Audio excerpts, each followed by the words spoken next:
வணக்கம் பலமுறை சொன்னேன் சபையினர் முன்னே தமிழ் மகள் கண்ணே.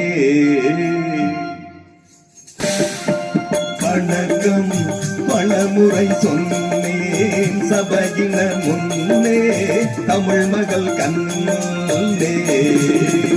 கொண்ட பண்பாடு மரபாத பெண்மை எங்கள் தென்னாட்டின் குணம் காகுமெல்மை.